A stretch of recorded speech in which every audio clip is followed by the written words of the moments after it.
They say in New York, the person who holds the power isn't always the one sitting at the head of the table. Sometimes, it's the one pouring the water. Dominic, the architect Rossi, was 5 minutes away from the most dangerous meeting of his life. He was sitting on a deal worth $40 million with the Volkov Bratva. One wrong word meant war, but when his phone rang, the news wasn't about money. It was about his translator found dead in a trunk at JFK Airport. Dominic was blind. He couldn't speak Russian. He couldn't trust anyone in the room. He was about to walk into a slaughter until it broke. Exhausted waitress named Cassidy dropped a fork and whispered 6 words that changed the underworld forever. This is the story of how a waitress saved the Don, and why she wished she hadn't. The rain battered the windows of Le Ciel, a restaurant so exclusive that if you had to ask for a reservation, you were already trespassing. For Cassidy Reed, Le Ciel wasn't a symbol of status. It was a torture chamber with velvet seats. She was 23, drowning in $60,000 of student debt, and running on 3 hours of sleep. Her linguistics degree from Columbia was supposed to be her ticket out of poverty. Instead, it was currently useful only for reading the pretentious French labels on the wine bottles she couldn't afford to drink. Table 4 needs water. Cass. Now. The manager, Henry, hissed, snapping his fingers. And don't look them in the eye. You know who they are. Cassidy adjusted her apron, hiding the tremor in her hands. Everyone knew who sat at table 4. It was Dominic Rossi. The papers called him a logistics tycoon. The streets called him the architect. He didn't look like a thug. He looked like a Wall Street shark who had eaten the other sharks. He was wearing a charcoal 3-piece suit that cost more than Cassidy's entire education. But tonight, the air around him wasn't just expensive, it was radioactive. Cassidy approached with the crystal pitcher. She was trained to be invisible, a ghost in a uniform. As she poured the water, she noticed Dominic wasn't touching his drink. His knuckles were white as he gripped his phone. "Where is he?" Dominic growled into the receiver. His voice was a low rumble, terrifyingly controlled. "I don't care about traffic. Stefano, the Volkovs land in 10 minutes. If Collins isn't here to translate, I am walking into a room with Nikolai Volkov, deaf and blind." Cassidy paused, the water stream wavering slightly. She knew the name. Nikolai Volkov, the head of the Red Circle faction. A voice on the other end of the phone chattered frantically. Dominic's face went pale, then red with suppressed rage. "Dead," Dominic whispered. The silence that followed was heavier than the thunderstorm outside. "You found Collins? Where?" He hung up the phone and stared at the empty chair to his right. It was the translator's chair. Boss, his right-hand man, a scarred giant named Enzo, leaned in. "We have to cancel. We can't negotiate the shipping routes without a translator. Volkov speaks broken English, but he hides the details in the native tongue. He'll skin us on the liability clauses. If we cancel, we look weak," Dominic snapped, his eyes darting around the room. "If we look weak, the Moretti family moves in on the harbor tomorrow. We do the meeting." "You don't speak Russian." "Dom," Enzo said urgently. "You won't know if they're agreeing to the price or ordering a hit." "I have no choice." Dominic buttoned his jacket, his jaw set in stone. Cassidy finished pouring the water. She should have walked away. She should have gone back to the kitchen, collected her minimum wage, and gone home to her instant noodles. But she looked at Dominic. For a split second, the mask of the Mafia Don slipped, and she saw a man who knew he was cornered. The heavy oak doors of the private dining room swung open. The temperature in the room seemed to drop 10 degrees. 4 men walked in. They were built like tanks, wearing leather jackets that smelled of rain and tobacco. In the center was Nikolai Volkov. He was older, with silver teeth and eyes like dead fish. They didn't sit. They stood, staring at Dominic. "Mr. Rossi," Volkov said, his accent thick and mocking. "You look alone." Dominic stood up, buttoning his jacket. "My associate was detained. We proceed in English." Volkov laughed. It was a dry, ugly sound. He turned to his own men and spoke rapidly in Russian. "Look at this arrogant American fool. He thinks he can dictate terms to us. We will agree to his face. And in the contract, we will take 80% of the gross. He won't even know he's signing his own death warrant." Dominic stood tall, maintaining eye contact, completely unaware that he had just been insulted and threatened. He nodded politely. "Please, sit." Cassidy froze. She was 3 feet away, holding a tray of bread. She understood every word. The dinner was a massacre in slow motion. Cassidy hovered near the service station, her heart hammering against her ribs. She tried to focus on her other tables, but her ears were tuned to Table 4. The negotiation was ostensibly about shipping containers moving from St. Petersburg to the port of Newark, on the surface, in English. It sounded standard. Volkov was offering a 60-40 split in Dominic's favor. "Generous," Dominic said, leaning back, swirling his wine. "I appreciate the respect." "Nikolai." Volkov smiled, raising his glass. Then he turned to his lawyer, a weaselly man named Yuri, and spoke in Russian again. "Tell him the insurance is on his side.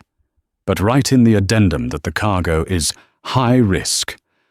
If the Fed sees it, he is liable for the full street value, plus a penalty fee to us. We will tip off the FBI ourselves next week. He will owe us $50 million by Friday." Dominic nodded at the lawyer. "Standard insurance clauses." "Yes, of course. Mr. Rossi." The lawyer smiled. "Just standard protection for the goods." Dominic reached for his pen. He was about to sign the document. Cassidy felt a cold sweat break out on her neck. If he signed that, he wasn't just losing money. He was being set up for federal prison and a debt he couldn't pay. A debt like that, with men like Volkov. They wouldn't just sue him, they would kill him. "Don't do it," she thought. "Just walk away. Cass, this isn't your world." She watched the pen hover over the paper. Dominic looked confident. He thought he had won. The injustice of it clawed at her throat. She hated bullies. She hated seeing people get tricked because they didn't have the words. It reminded her of her father, signing bad loans because he didn't understand the fine print, losing their house, drinking himself to death. Cassidy grabbed a fresh bottle of sparkling water. She walked over to the table. She needed to be close. "More water, gentlemen," she asked, her voice trembling slightly. "Get lost," Enzo growled, waving her away. "Wait," Volkov said, leering at her. "She is pretty. Let her pour." Cassidy moved to Dominic's side. As she leaned in to fill his glass, she saw the contract. The text was bilingual, English on the left, Russian on the right. But the Russian text had an extra paragraph at the bottom of page 3. She pretended to stumble. The bottle slipped from her hand, crashing onto the table, right onto the contract. Water soaked the papers instantly. "What the hell?" Enzo jumped up, hand going to his holster. "I am so sorry," Cassidy gasped, grabbing a napkin. She began frantically dabbing at the paper, specifically scrubbing at the Russian paragraph. "I'm so clumsy. I am so sorry, sir." Dominic grabbed her wrist. His grip was like iron. His eyes were furious. "You just ruined a $40 million contract." Cassidy looked up. She was inches from his face. The Russians were laughing, calling her a stupid American cow in their native tongue. She looked Dominic dead in the eye. She dropped her voice to a whisper, so low only he could hear. "Don't sign it," she breathed.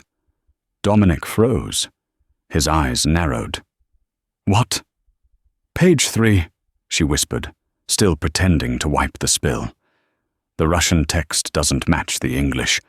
They added a liability clause. If the Fed seize the cargo, you owe them $50 million, and—" She paused, glancing at Volkov. "They plan to tip off the FBI themselves next Tuesday." Dominic's expression didn't change. Not a muscle twitched. He was a master of the poker face. But his grip on her wrist loosened, turning from a restraint into a hold. "Are you sure?" he murmured, barely moving his lips. "I'm a doctoral candidate in Slavic linguistics," she whispered. "They're robbing you blind. Mr. Rossi." Dominic slowly released her hand. He stood up. He picked up the soggy contract, looked at it, and then looked at Volkov. The room went silent. The laughter stopped. "Is there a problem?" "Dominic," Volkov asked, his smile faltering. Dominic turned to Cassidy. "Get me a fresh contract and a chair." "Sir!" Cassidy blinked. "Sit down," Dominic commanded, pointing to the empty translator's chair. "You're working for me tonight." The silence in Le Ciel was deafening. Henri, the manager, was watching from the kitchen door with his mouth open. His waitress was sitting at the table with the 5 families' most notorious earner and the Russian bratva. Cassidy sat. She smoothed her wet apron over her knees. She felt ridiculous, terrified, and strangely, for the first time in years, powerful. "My new associate," Dominic said calmly, gesturing to Cassidy, "will read the Russian copy aloud, in English, before I sign anything." Volkov's face turned a shade of purple that clashed with the tablecloth. "This is a waitress. Rossi, this is an insult."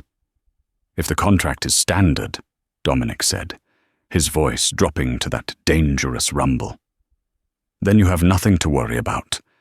Read it, Cassidy." Cassidy picked up the soggy document. She cleared her throat. She didn't look at the Russians. She looked at the paper. "Clause 4, Section B," she began, her voice gaining strength. English text states, "Buyer assumes responsibility upon arrival at Newark." "Correct," Volkov's lawyer squeaked. "Russian text states." Cassidy switched to fluent, impeccable Russian, reading the text, then switched back to English. "Buyer assumes full financial liability for street value of goods immediately upon departure from St. Petersburg, regardless of seizure by law enforcement or theft." She looked up. "Basically, if they steal it back from you in the middle of the ocean, you still have to pay them for it." Dominic turned his head slowly to look at Volkov. The look was pure violence. It was the look of a man who almost walked into a bear trap and was now looking at the hunter. "A typing error," Volkov stammered, sweat beading on his forehead. "My lawyer, he is incompetent." "Fix it," Dominic said. He didn't shout. He didn't bang the table. He simply leaned forward. "And since you tried to screw me, the split is no longer 60-40. It's 70-30. My way." Volkov slammed his fist on the table. "You are insane. The deal is off." He shouted an order to his men. They stood up. Enzo and Dominic's security detail stepped forward. Hands went inside jackets. Guns were about to be drawn in a Michelin star restaurant. "Wait," Cassidy said. Everyone looked at her. "Mr. Volkov," she said. Speaking in Russian, her accent was perfect St. Petersburg dialect, refined, academic. You cannot walk away. I heard you talking about the Vorkuta shipment. You need Mr. Rossi's refrigeration units. Your current logistics partner, the Moretti family, doesn't have the tech to keep the chemicals stable. If you walk away, your product melts before it hits the Atlantic. You lose everything. Volkov stared at her. How do you know this? Because you talk too much when you think no one is listening. She replied in Russian. 70-30 is better than 100% of 0. Dominic looked at Cassidy. He looked impressed. Actually, he looked fascinated. Volkov sat down slowly. He glared at Cassidy with a mixture of hatred and respect. He pulled out a pen. 70-30, Volkov grunted. Rewrite the contract. For the next hour, Cassidy didn't just translate, she mediated. She caught 3 more hidden fees. She softened Dominic's insults into diplomatic Russian request, and she filtered Volkov's threats into constructive business points. By 11 p.m., the deal was signed. Dominic Rossi had just secured a shipping lane that would net him $40 million a year. The Russians left. Grumbling, Volkov stopped by Cassidy's chair. You have a sharp tongue, girl, he spat. Be careful you don't cut your own throat with it. When they were gone, the adrenaline crashed out of Cassidy's system. She slumped in the chair, suddenly realizing she was a waitress who had just negotiated a Mafia deal. Dominic signaled to Enzo. Enzo placed a thick envelope on the table. There is $10,000 in there, Dominic said. Consider it a tip. Cassidy's eyes widened. 10,000. That was 6 months of rent. That was breathing room. Thank you, she whispered. She reached for the envelope. However, Dominic continued, his voice cold again. He caught her hand before she could touch the money. His skin was warm, his fingers calloused. We have a problem. Problem? Cassidy's heart stopped. You know the details of the Volkov route. You know about the chemicals. You know about the insurance fraud attempt. Dominic leaned in close. You know too much. I can't let you go back to pouring water. Cassidy, I won't tell anyone, she stammered. I swear. I believe you, Dominic said. But the Volkovs don't.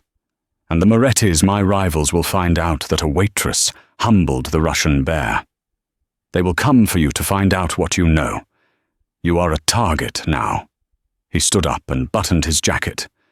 Get your coat. You're coming with me. What? No. I have class tomorrow. You don't have a life anymore, Cassidy, Dominic said, walking toward the door. Not until I say you do. You're not a waitress anymore. You're mine. Dominic Rossi didn't ask for permission. In his world, asking was a sign of weakness. He gripped Cassidy's arm not painfully, but with the undeniable weight of authority, and marched her out the back exit of Le Ciel. The alleyway was slick with rain and grease. A black armored SUV was idling there, exhaust pluming into the cold night air. Let go of me. Cassidy finally found her voice, yanking her arm back. She slipped on the wet cobblestones, but Dominic caught her by the waist, steadying her effortlessly. Get in the car. Cassidy, Dominic said, opening the rear door. Or stay here and explain to the Moretti hit squad why you humiliated their Russian allies. I have a life. I have a cat. I have a shift tomorrow. Cassidy was spiraling, panic clawing at her throat. Your cat will be fed. Your shift is covered. Your life, as you knew it 5 minutes ago, is over. Dominic shoved her gently but firmly into the leather-back seat. He climbed in after her. Drive. The driver, a silent man named Marco, pulled the SUV onto the street.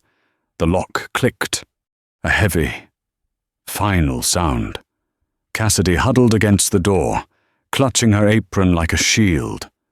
She looked at Dominic, in the dim light of the passing street lamps. He looked less like a businessman and more like a predator resting between hunts. He was typing on his phone, ignoring her. "You can't kidnap me," she said, her voice shaking. "I'm extracting you," Dominic corrected, without looking up. "There's a difference. Kidnapping implies I want a ransom. Extraction implies I want you alive." "Why?" Dominic finally looked at her. His eyes were dark, intelligent, and tired. "Because you saw the raw data, the chemical compounds for the Vorkuta shipment. You know we aren't just moving frozen fish. If the Morettis find you, they will torture the codes out of you to hijack my shipment, and then they will kill you to tie up the loose end." Cassidy felt the blood drain from her face. "Chemicals you're moving. Drugs," Dominic scoffed. "Drugs are for low-level thugs. I move rare earth isotopes for medical imaging tech. It's highly regulated, highly illegal to transport without licenses I don't have, and worth 10 times its weight in gold. You just negotiated the transport of $300 million in isotopes." Cassidy's mouth fell open. Suddenly, the world exploded. A heavy truck, lights off, slammed into the side of their SUV. Metal screamed. Glass shattered. The armored car spun across the wet asphalt, slamming into a parked delivery van. Inside, the world was a blender of noise and violence. The airbags deployed with a dusty punch. Cassidy was thrown against the door, her head cracking against the reinforced window. Darkness danced in her vision. "Cassidy." Dominic's voice was a roar. He was already moving. The SUV was tilted on its side. The driver, Marco, was slumped over the wheel, blood matting his hair. He wasn't moving. "They're here," Dominic growled. He kicked the back door open, forcing it against gravity. He grabbed Cassidy by her coat. "Move now." He dragged her out of the wreckage just as gunfire erupted. Pop, pop, pop. Bullets sparked against the armored chassis of the SUV. Cassidy was coughing, dizzy, stumbling in her heels. Dominic wrapped an arm around her, practically carrying her as they sprinted into a narrow alleyway. "Who are they?" Cassidy screamed, the rain soaking her instantly. "The Morettis," Dominic shouted back, pulling a sleek black pistol from his holster. They were watching the restaurant. They knew the deal went through. They reached a chain-link fence. Dominic didn't hesitate. He shot the lock off, kicked the gate open, and shoved Cassidy through. They were in a construction site. Mud, steel beams, shadows. "Stay down," Dominic hissed, pushing her behind a stack of concrete pipes. He turned back toward the entrance, gun raised. 2 silhouettes appeared at the alley mouth. Dominic fired. 2 shots. Controlled. Precise. One figure dropped. The other scrambled back for cover. Dominic turned to Cassidy. His suit was ruined. Mud on his expensive lapel. He looked terrified, not for himself, but for the situation. "Can you run?" he asked. Cassidy looked at her broken heels. She kicked them off, standing in her stocking feet in the freezing mud. She looked at the gun in his hand, then at his eyes. "Yes," she said. "Good." He took her hand. "Because if we stop, we die." They didn't stop running until they reached a nondescript parking garage 3 blocks away, where Dominic had a backup car, a grey sedan that blended in with traffic. He drove like a maniac, weaving through the city until they reached a private elevator in a building that touched the clouds. Now, an hour later, Cassidy was standing in the most expensive room she had ever seen. Dominic's penthouse was a fortress of glass and steel. It was beautiful, but cold. There were no personal photos, No clutter. Just Italian furniture and a view of the city that looked like a circuit board. Cassidy was shivering. She was still wearing her waitress uniform, now torn and muddy. She was holding a glass of brandy Dominic had poured her. "Drink," Dominic said. He had taken off his jacket and was rolling up his sleeves. He had a bruise forming on his jaw from the crash. "It helps with the shock." Cassidy took a sip. It burned, but it grounded her. "Marco?" she asked quietly. "Dead," Dominic said flatly. He walked over to a wall panel and typed in a security code. Steel shutters began to descend over the massive windows, sealing them off from the outside world. He knew the risks. He was paid well for them. "He was a person," Cassidy snapped, anger flaring through her fear. "You talk about him like he was a line item on a receipt." Dominic stopped. He turned to look at her. "I mourn my men in private. Cassidy, right now, if I grieve, we both end up like him. I need to focus." He walked over to a massive oak desk and hit a button on the intercom. "Enzo! Status!" Enzo's voice crackled through the speaker. "We secured the perimeter. Boss, the Morettis are claiming it was a robbery gone wrong. They don't know you survived yet. But we have a problem. The leak didn't come from the Russians." Dominic's eyes narrowed. "Explain." "We swept the restaurant," Enzo said. "We found a listening device under your table, but it wasn't wireless. It was hardwired into the restaurant's lighting system. Someone planted it days ago." Dominic slammed his fist onto the desk. "Inside job. Someone knew where I sit. Someone knew the schedule." He looked at Cassidy. Cassidy took a step back. "Don't look at me. I didn't even know who you were until you sat down." "You're a waitress," Dominic said slowly, walking toward her. "You have access to the tables. You set the silverware." "I was called in to cover a shift," Cassidy shouted. "Check the schedule. I wasn't even supposed to be there tonight. I was studying." Dominic stopped. He studied her face. He was looking for a lie, a micro-expression of guilt. He saw only exhaustion and righteous indignation. "Who handles the scheduling at Le Ciel?" Dominic asked. "Henri," Cassidy said. "The manager." Dominic pulled out his phone. He dialed a number. "Enzo, pick up Henri. Now." He hung up and looked at Cassidy. The aggression faded from his posture, replaced by a sudden, heavy weariness. He rubbed his temples. "The bathroom is through the hall, second door on the left," he said quietly. "There are clean clothes in the closet. They belonged to someone who isn't here anymore. They should fit." Cassidy hesitated. "Am I a prisoner?" Dominic walked to the window, staring at the steel shutter that blocked the view. "You're a guest who isn't allowed to leave. Call it what you want. But out there is a price on your head. In here, you're safe. For how long? Until I find out who sold me out," Dominic said. "And until you finish the job." "What job?"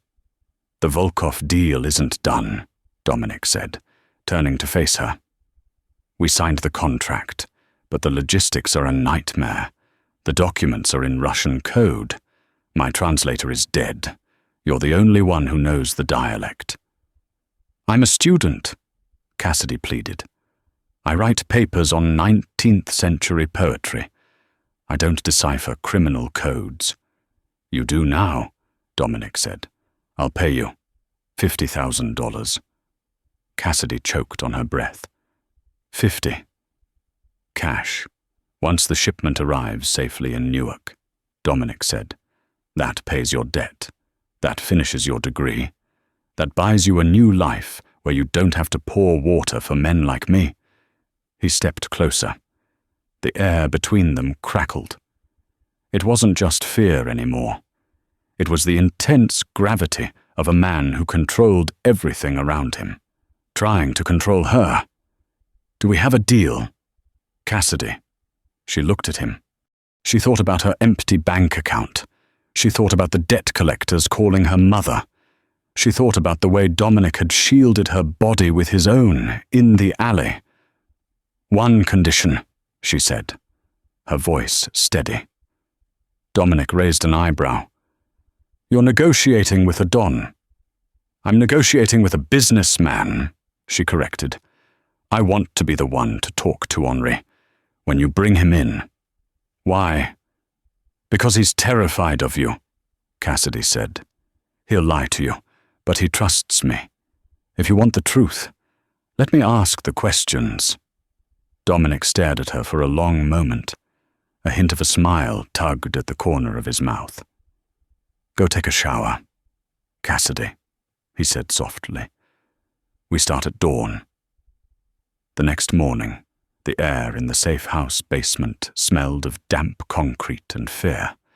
Henri, the snooty manager of Le Ciel, looked like a wet rat. His tuxedo was rumpled, his lip was bleeding, and he was shaking so hard the chair rattled against the floor. Dominic leaned against the back wall, arms crossed. He had kept his word. He hadn't touched Henri yet.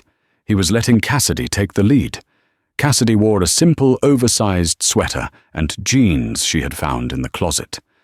She looked small next to the beefy guards, but her eyes were hard. She dragged a metal stool over and sat in front of Henri. "Cassidy." Henri gasped, his eyes widening. "Oh, thank God. Tell them I know nothing. Tell them I am a good man." "Henri," Cassidy said calmly, "who paid you?" "What, no one? I don't know what you mean." "The table," Cassidy said. "Table 4. You always seat Mr. Rossi there. But 3 days ago, you had electricians in. I saw them. You said they were fixing the dimmer switch." Henri went pale. There was no dimmer switch problem. "Henri," Cassidy said, leaning in. "They were wiring the table." "Who were they?" I can't." Henri sobbed. "They will kill me." "Mr.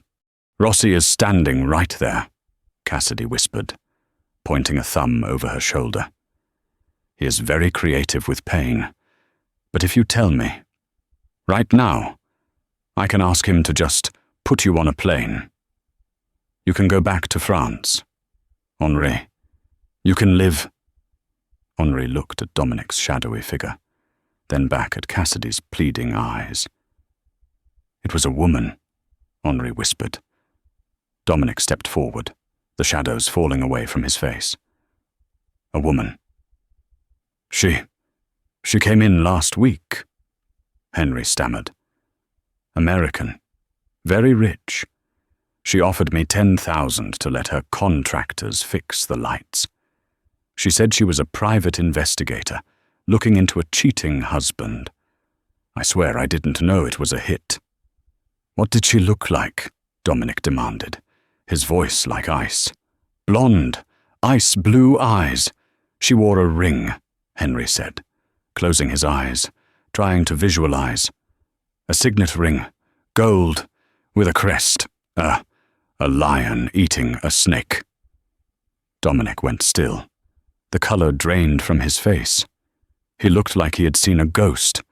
Enzo, standing by the door, gasped. "Boss, that's the Sterling crest."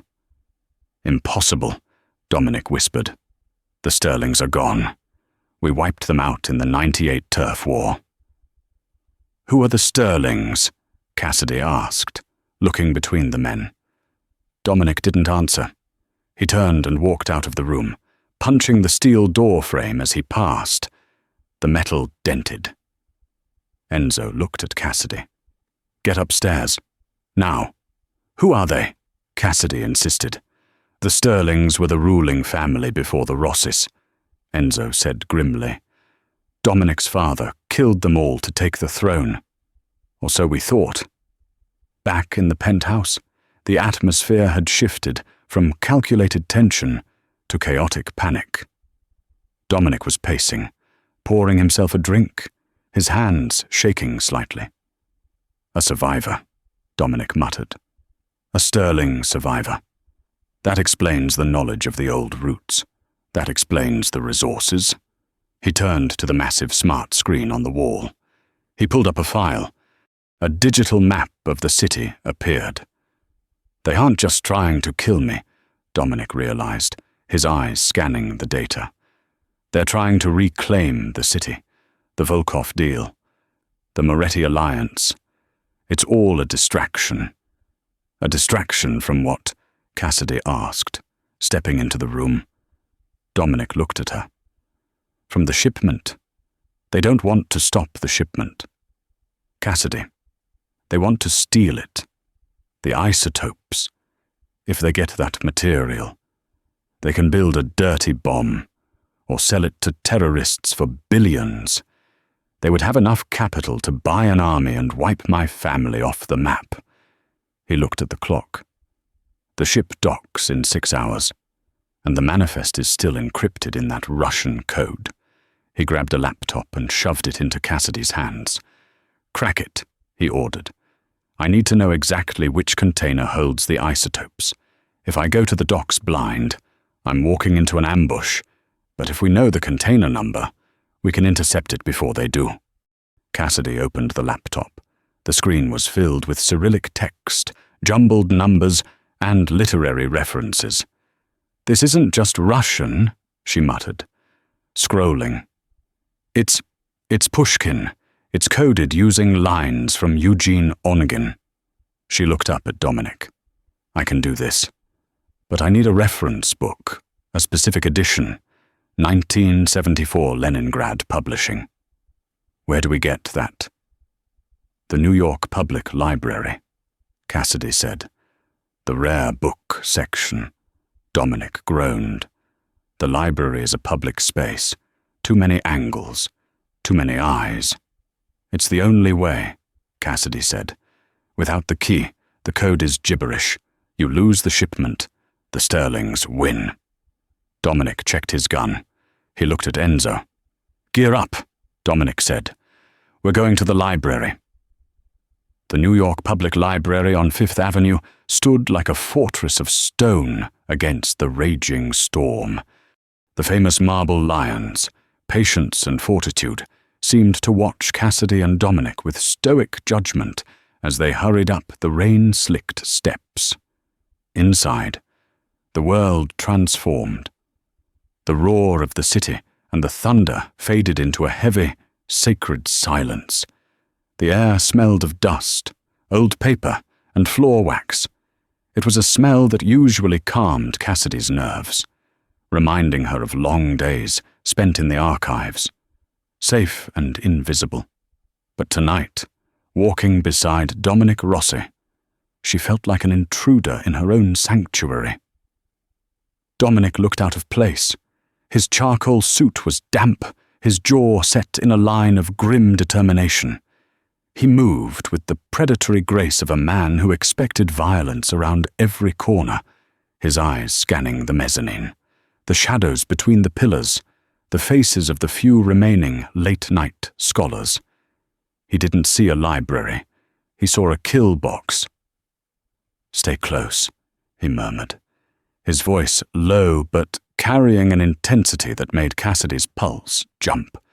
"We have 10 minutes before security does their next sweep. If we aren't gone by then, we get locked in. Or worse. The Slavic literature section is on the 3rd floor," Cassidy whispered back, her breath hitching. "Room 315. The Rose Main reading room." They moved quickly, their footsteps echoing slightly on the marble despite their efforts to be quiet. To anyone watching, they might have looked like a couple in a hurry to meet a deadline. But Cassidy could feel the heat radiating from Dominic, the tension in his arm as he guided her, his hand hovering perpetually near the inside of his jacket, where his gun was holstered. They reached the vast, cavernous reading room. Under the soaring ceiling painted with clouds, Rows of long oak tables sat empty, save for a few weary students with headphones on, oblivious to the Mafia war walking past them. Row 42.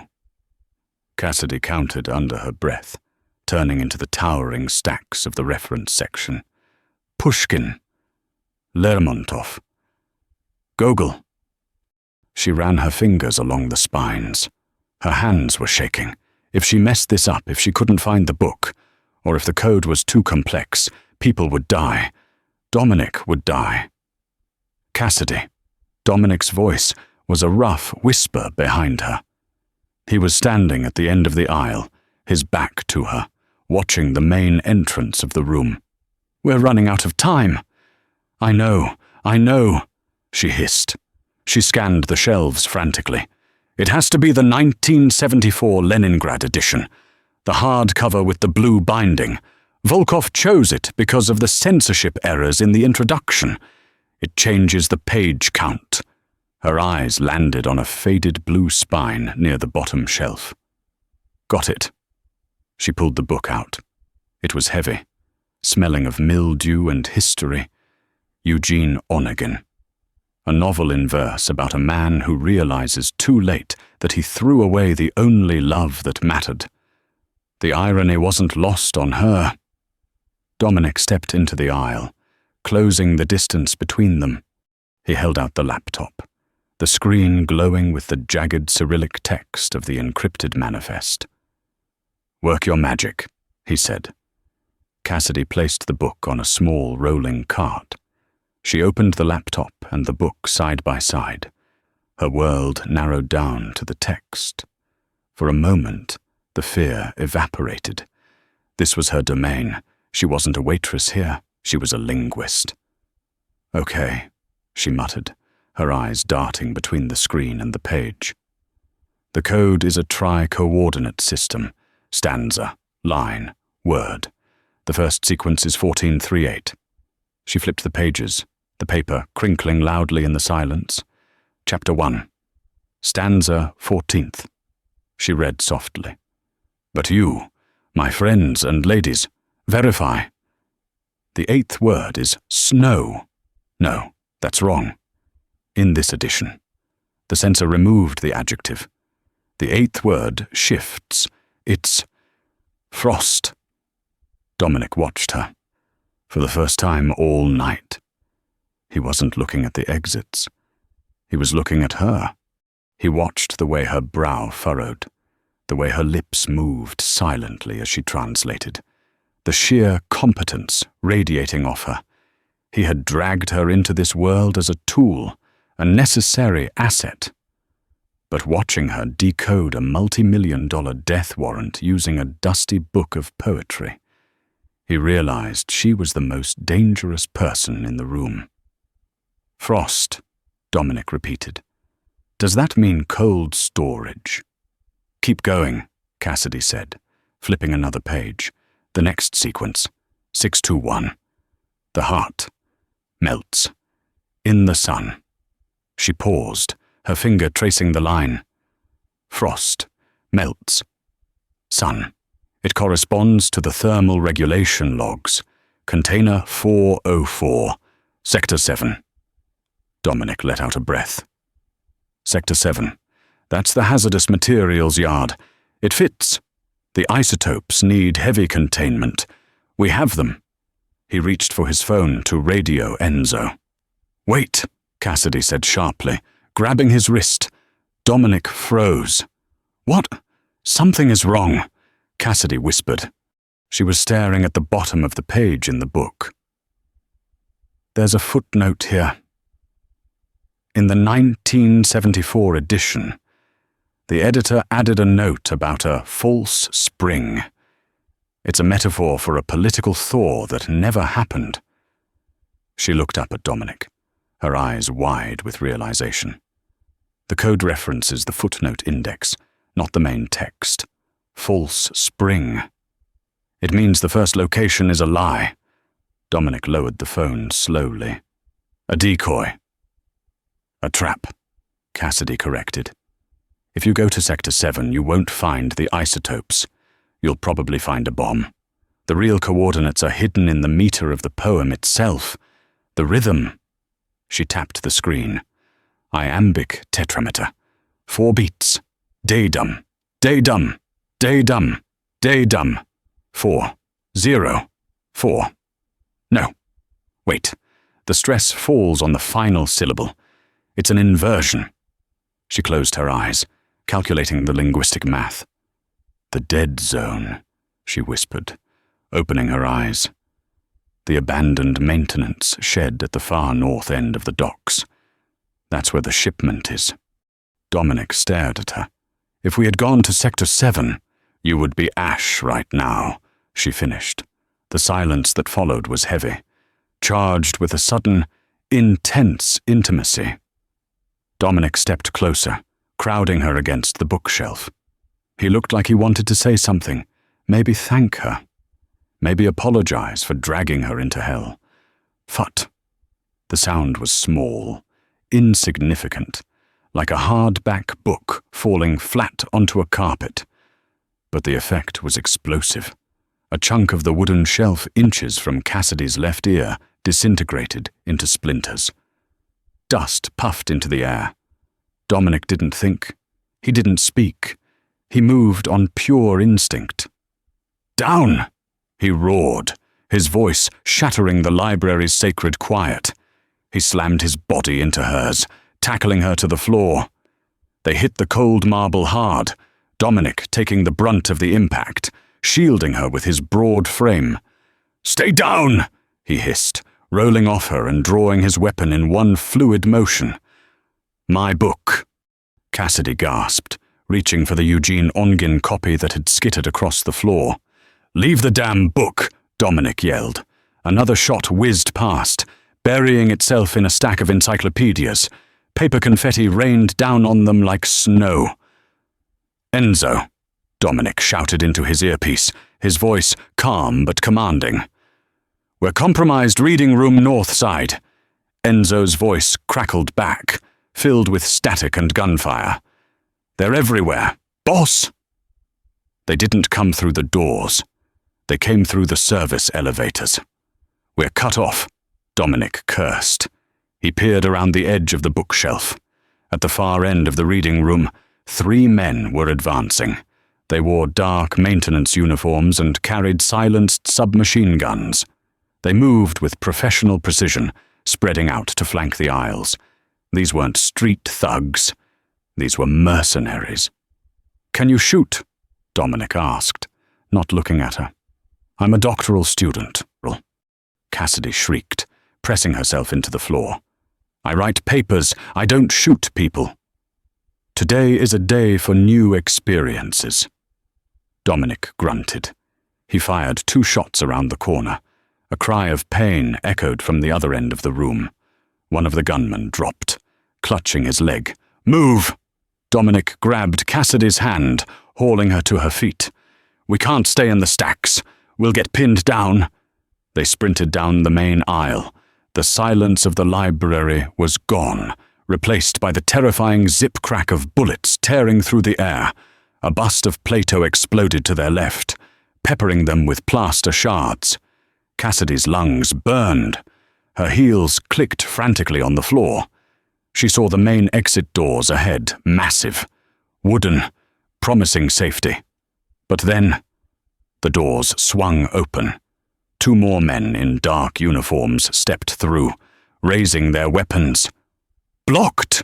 Cassidy screamed, skidding to a halt. Dominic grabbed her by the waist, throwing them both behind the heavy oak reference desk, just as the wood splintered under a hail of automatic fire. They were trapped, pinned down behind a desk, enemies on both sides. Dominic checked his magazine. "I have 6 rounds left," he said, his voice terrifyingly matter-of-fact. "I can take 2 of them, maybe 3, but we aren't walking out the front door." He looked at her. There was an apology in his eyes. He was preparing to stand up and die, so she might have a chance to surrender. "No," Cassidy said, her mind racing. She looked around the desk. The dumb waiter. What? The book Dumb Waiter. Cassidy pointed to a small, brass-handled door set into the wall behind the desk. It's used to send requests down to the basement archives. It connects to the old tunnel system that leads to the subway. Dominic looked at the small door. It was maybe 3 feet square. We won't fit. We have to, Cassidy yelled. Bullets began to chew through the top of the desk. Wood chips flew into their hair. Dominic didn't argue. He spun around and kicked the brass handle. The lock snapped. He yanked the door open. A dark, dusty shaft dropped away into blackness. You first, he ordered. Cassidy scrambled inside. It was a tight squeeze, smelling of grease and century-old dust. She curled her knees to her chest. Dominic fired 3 rapid shots over the desk to keep the gunmen's heads down, then dove in after her. He was too big. He had to contort his body, jamming his shoulders in. He pulled the door shut just as the wood of the outer frame shattered under gunfire. Hit the button, Dominic grunted, his face inches from hers. Cassidy slammed her palm against the rusted down button. With a groan of straining cables, the small box lurched. They began to descend. The sounds of the gunfight faded, replaced by the rhythmic clank, clank, clank of the pulley system. They were plunged into absolute darkness. The space was impossibly small. Cassidy was pressed against the back wall, and Dominic was pressed against her.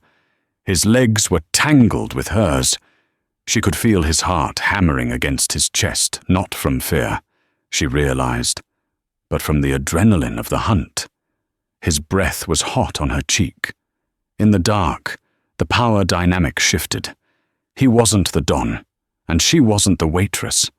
They were just 2 terrified, exhilaratingly alive humans surviving the impossible. You knew about the tunnel, Dominic whispered. His voice was rough, intimate in the cramped space.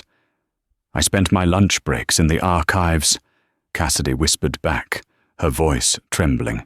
I like hidden places. You saved us, Dominic said.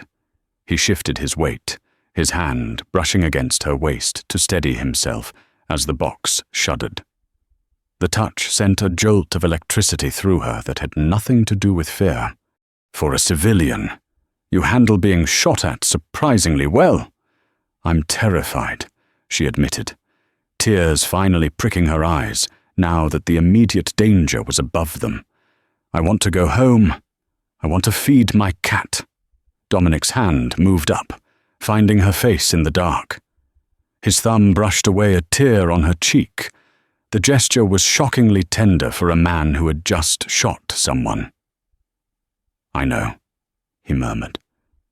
But first, we have to finish this. The Sterlings think we're dead. They think they've won. We're going to use that. The dumbwaiter hit the bottom with a jarring thud. Dominic kicked the door open. They spilled out into the damp, cool air of the sub-basement tunnels. The rumble of a subway train vibrated through the floor in the distance. Dominic stood up and helped Cassidy to her feet. He checked his gun again, his face hardening back into the mask of the architect. The dead zone, he said, his voice cold again. Let's go get my shipment. Cassidy took a deep breath, smoothing her ruined sweater.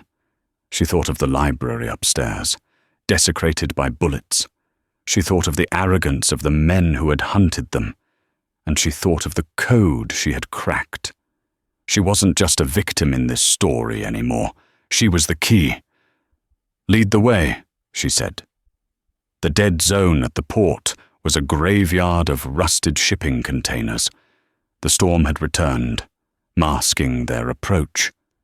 Dominic, Enzo, and 6 of his best men moved like shadows. Cassidy was in the center, wearing a bulletproof vest Dominic had forced on her. That's it. Cassidy pointed to a container painted a dull, peeling blue. Container 88 Beta. The Pushkin code leads here. Dominic signaled his team. They approached the container.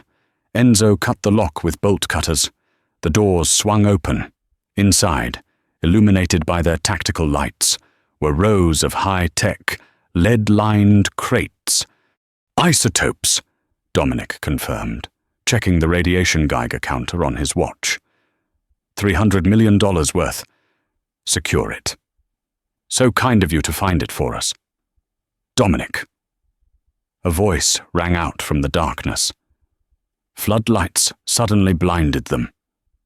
Dominic shielded his eyes, standing on top of a stack of containers, looking down at them like a queen on a throne, was a woman. She had platinum blonde hair, an impeccably tailored white trench coat, and a Sterling family signet ring on her finger. Julianne Sterling, Dominic said, his voice flat. I thought you died in the fire. I was 12, Dominic. Julianne smiled, but her eyes were dead. I crawled out through the coal chute. I've spent 15 years building the capital to buy your destruction. She snapped her fingers. 20 armed mercenaries stepped out from behind the containers, surrounding Dominic's team. Kill them, Julianne ordered casually. But keep the girl. She seems useful. Wait. Cassidy screamed, stepping in front of Dominic. Cassidy, get back! Dominic shouted. You don't want to shoot? Cassidy yelled at Julianne, her voice cutting through the rain. The isotopes. Look at the crates. Julianne paused. What are you babbling about? The refrigeration units. Cassidy pointed. I read the Russian technical manual. These aren't standard units. They're pressure sensitive. If a bullet hits them, or even if you move them without the proper release code, the containment fails. She took a breath. Gambling everything. If that containment fails, this isn't a dirty bomb. It's a nuclear event. We all die. Right here, right now. You, me, your money, your revenge. It all turns to ash. Julianne hesitated. She looked at the crates. She didn't know the science. She was a gangster, not a physicist. She's lying. Julianne scoffed, but her hand wavered. Test me, Cassidy challenged, her eyes blazing. Shoot him. See what happens when his body hits that crate. Silence stretched, taut as a wire. What is the code? Julianne demanded. I'm the only one who knows it. Cassidy lied.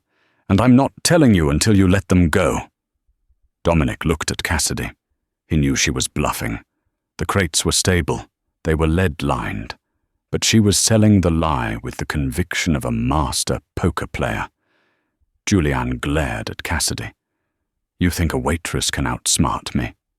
I think a waitress just froze your entire operation, Cassidy said coldly. While Julianne was focused on Cassidy, Dominic moved. He didn't go for his gun. He went for the crane controls mounted on the wall next to him.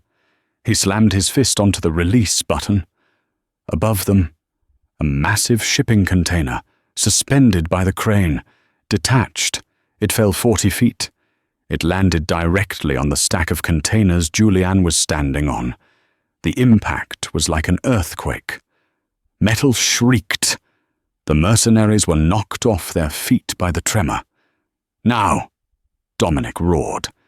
His men opened fire. The distraction was all they needed. The mercenaries were scrambled, their leader buried under tons of steel, or at least trapped. The firefight was short and brutal. Without Julianne shouting orders, the mercenaries broke rank and fled into the night. Dominic walked over to the wreckage. He didn't see a body. But the message was sent. The Sterlings were broken. Again. He turned to Cassidy. She was leaning against the isotope crate, shaking, adrenaline crashing.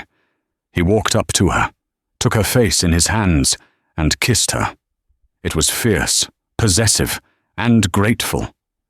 When he pulled away, He rested his forehead against hers. "That was a hell of a bluff," he whispered. "I was terrified," she admitted. "You were perfect." The money was in her account. $50,000. Dominic had kept his word. Cassidy dragged her suitcase to the curb. She was going to move to a better neighborhood, maybe finish her PhD, somewhere quiet. "Going somewhere?" Dominic asked, leaning against the car door. Cassidy stopped. She smiled. "Paris. I hear the linguistics program at the Sorbonne is excellent." "Paris is nice." Dominic nodded. "Boring, but nice." He opened the car door. He pulled out a document. "What's this?" Cassidy asked. "A contract," Dominic said. "Legitimate. I'm restructuring the business. No more Russian thugs. I'm moving into high-end tech logistics. Legal. Mostly." He handed her the paper. "I need a director of international relations," Dominic said. "Someone who can read the fine print. Someone who can stare down a warlord and lie to his face. Someone I can trust." Cassidy looked at the salary figure. It was 7 figures. "I'm just a waitress." "Dominic," she teased, echoing his words from the first night. "No." Dominic shook his head, his eyes soft. "You were never just a waitress. You were the only person in the room who knew the language of power." He held out a pen. "So do you want to go to Paris and study dead poets, or do you want to run the world with me?" Cassidy looked at the pen. She looked at the suitcase. Then she looked at the man who had dragged her into the darkness and shown her she could shine there. She dropped the suitcase. She took the pen. "I never liked French poetry anyway," she smiled. She got in the car.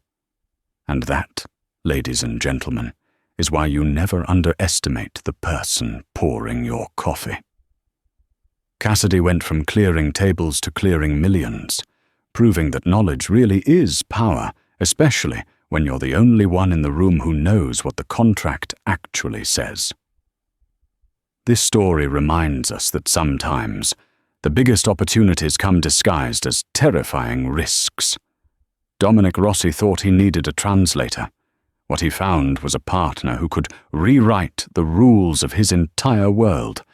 If you enjoyed this twists and turns Mafia romance, smash that like button. It really helps the algorithm find more stories like this. Subscribe and hit the bell so you don't miss next week's episode, where we dive into a story about a billionaire who loses his memory and falls for his worst enemy. Let me know in the comments if you were Cassidy. Would you have taken the money and run to Paris?